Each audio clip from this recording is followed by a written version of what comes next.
Assalamualaikum warahmatullahi wabarakatuh. Hi everyone, my name is Farudiya and I'm from SMKN Negeri 2 Sambas, and standing here to tell you a story about Bawang Merah and Bawang Putih. Once upon a time, there lived a happy family blessed with a daughter named Bawang Putih. But one day, her mother fell ill and eventually died. Bawang Putih lived with her father, a merchant who was often traveled far. Unable to live with Bawang Putih alone at home, her father decided to remarry a widow with a daughter named Bawang Merah. From now on, you will have a mother and a stepsister. Her name is Bawang Merah. Bawang Putih smiled and said, I am happy to have a new family, father. I will do my best to get along with them. At first, the stepmother and Bawang Merah was very sweet to her, but their kindness was only temporary. They were kind to Bawang Putih only was when her father was with her. However, when her father was away trading, they made Bawang Putih do all the housework like a servant. Her misfortune did not end there. After some time, her father also fell ill and eventually died. The stepmother and Bawang Merah became increasingly mean to Bawang Putih. Now, you do all the housework. Washing clothes, cooking and sweeping and mopping the floor every day. Do you understand? The stepmother said after her father's burial. Yes, mother. Bawang Putih replied sadly, her eyes filled with tears. One morning, while Bawang Putih was washing in the river, one of Bawang Merah's favorite scarf was unwittingly washed away. I'm sorry, sister. Your scarf was washed away in the river. What? You careless fool! That's my precious scarf! I don't care! You must find that scarf! Don't you dare come home without it! Understand? Bawang Putih nodded, tears streaming down her face. She went down the river to look for the scarf. Until late at night, she had not found it. Bawang Putih saw a hut and decided to search for the scarf around there. The hut was inhabited by an old lady. Exhausted after a long day of searching, Bawang Putih asked for permission to stay overnight. Excuse me, Grandma. I've lost my way while searching for my sister's scarf.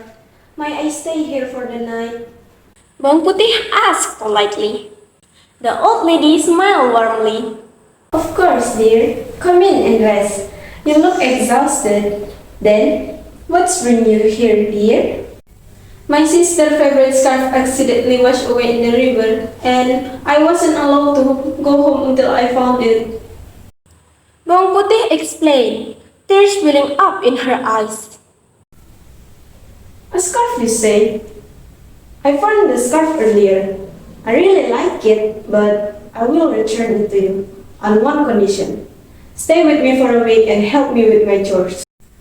Okay, Grandma, I will stay with you and help you. Thank you for your kindness. Bawang Putih said, smiling through her tears. A week passed and it was time to Bawang Putih to go home. During her stay with the old lady, Bawang Putih was very diligent. Here's the scarf, dear. You've been such a good girl. Choose one of these two pumpkins to take home.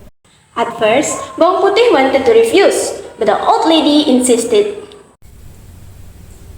Okay, Grandma, I choose the small one. I'm afraid I won't be able to bring the big one. Very well, my dear. The decision is yours. The old lady said with a smile. Bawang Putih returned home and gave the scarf to Bawang Merah. Then she immediately went to the kitchen to cut open the pumpkin and cook it.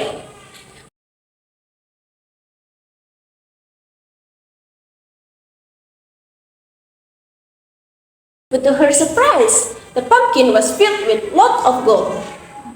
The stepmother accidentally saw the gold and immediately took away all the gold. Not only that, she also forced Bawang Putih to tell her where she got the pumpkin. Hearing the story, evil intention arose in the stepmother's mind. Bawang Merah, you must do what Bawang Putih did. Tomorrow morning, go to the river and wash away your scarf, said her mother. Agreeing with her mother's plan, Bawang Merah did as was told, hoping to bring a biggest pumpkin. The lazy Bawang Merah then arrived at the old lady hut and stayed there for a week. But due to her lazy nature, Bawang Merah just lays around and didn't help the old lady with her work. When it was time to leave, the old lady told her to choose a pumpkin. Bawang Merah then grabbed the biggest one and ran home without saying thank you. Her mother, very happy to see her daughter, carrying a large pumpkin, thinking it was contain lots of gold. Not wanting Bawang Putih to know and fear she will ask for share, they told Bawang Putih to wash in the river. After that, they entered the room and locked it tightly. Impatiently, they cut open the pumpkin. But unexpectedly, there was no gold inside. Instead, the pumpkin was filled with snakes, caterpillars, scorpions, and various venomous animals. The animals then came out the pumpkin and beat Bawang Merah and her greedy stepmother. No, get that pumpkin away from me, Mom! This is disgusting! It hurts so much!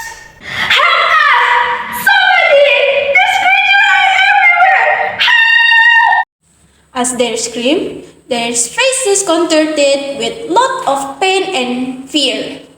Finally, Bawang Merah and her stepmother realized their wrongdoing and begged Bawang Putih for forgiveness. Bawang Putih, with her kind heart, forgave them. The moral message of this folktale is that people who are evil and greedy will just their reward. However, every good deed will yield a good result too.